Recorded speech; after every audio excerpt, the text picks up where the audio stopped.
Hey buddies, SomeNutzGuy here. Hope you're having an awesome day so far. In this video, we're going to really quickly take you through 10 pretty much completely random tips that will help you in your way through playing Valheim. Alright, let's go.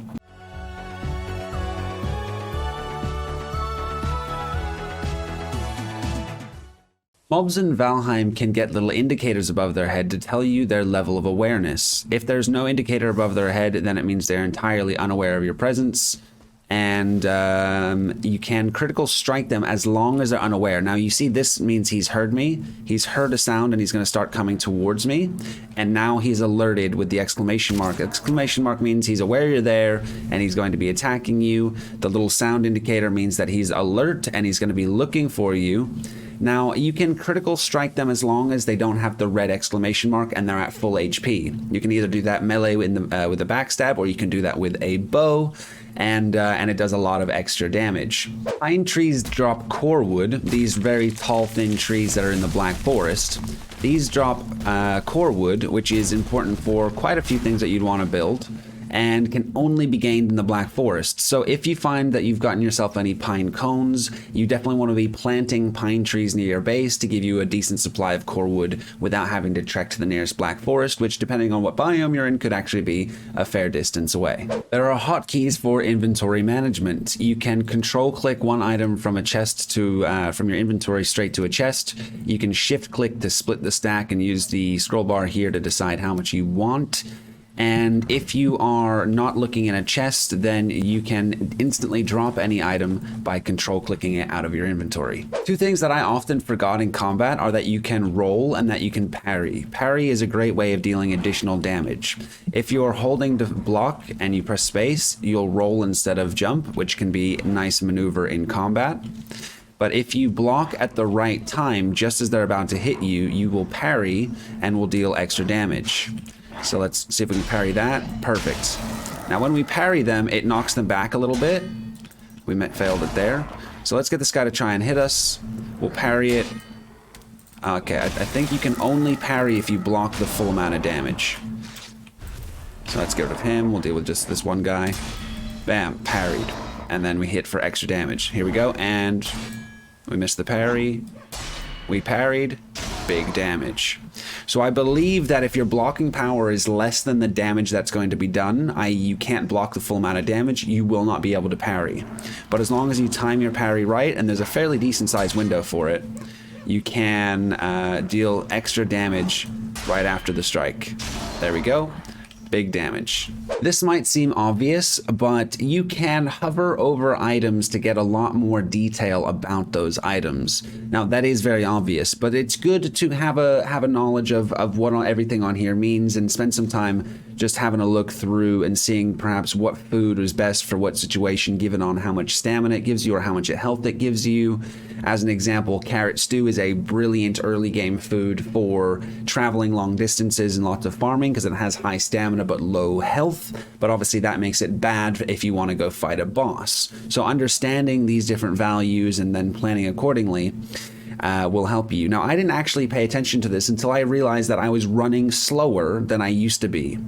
And I was wondering why, and it was because I had a weapon out, and this gives me a movement speed reduction of 5%. And I didn't know that weapons did that while you held them out until I kind of noticed it a little bit, and I wondered why, and then I started hovering over the items and learning of all the different elements, all the different stats for different weapons, food, etc., etc. Oh yeah, if you're ever wondering what the skills do, you can actually hover over it and it tells you exactly what the skill does. So running, as an example, increases speed and reduces stamina drain. Bows will increase just the damage and nothing else. So if you're wondering what your skills do, you can actually hover over them and find them out. If you're ever wondering what any of your buffs do, all of your active effects will be sitting here. So if you had the rested buff, that would be sitting in here as well, along with any other active buffs that you may have at the time. This one might seem obvious as well, but I didn't realize it at first, and I spent the first several harvests of my farm spamming E, like spamming E to get all my crops up. But you can just hold down E and then hover over the things that you want to pick up. I'm just holding E, I'm not clicking it over and over again. You can just walk and hold E the whole way. Yeah. Easy. Beware of mountain biomes at night. At night is the only time that a certain mob called Fenring and also 1-star wolves can spawn, and they can be absolutely savage. Even later game, even where I'm at now with the armor that I have, if I get a 1-star wolf, a Fenring, and maybe 1 or 2 other wolves, I could be in a really tense spot. 1-star wolves hit very, very hard, so be wary of mountain biomes at night. There are a few resources in Valheim that I found it's hard to farm en masse if you just realize you've run out and need a bunch of them. So I would recommend farming these resources whenever available. If you're out and about and you see them, you have inventory space, grab them and bring back to base and basically hoard these resources, because when you do need them, it'll be a pain in the butt to go out and farm them if you don't have them in stock already.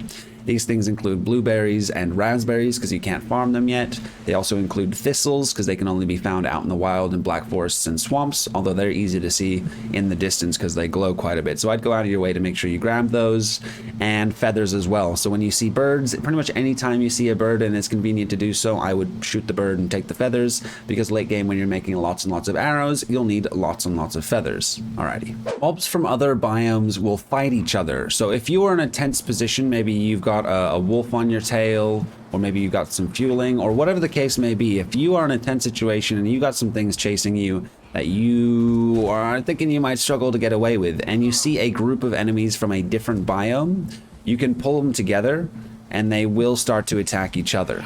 So I should now be able to run through here no problem, and if I turn around and look, the goblins are now fighting the wolves and I'm away scot-free. Alrighty, I hope you guys enjoyed the video. If you did, give it a thumbs up. If you'd like to see more content like this, consider subscribing. I've been doing a Valheim video a day for over a month now, and I am starting to scrape the barrel with what's left in terms of the knowledge that I can give to you guys. If you guys have any videos you would like to see, any suggestions or requests, please feel free to leave those in the comments below. I'd be happy to consider them and put them together for you if it sounds like a good idea. I stream on twitch.tv/SomeNutzGuy 5 days a week, every day except Monday and Friday, which I take off to do these videos for you guys. So it'd be great to see some of you guys there as well. Regardless, I hope you have a beautiful rest of your day. Take care.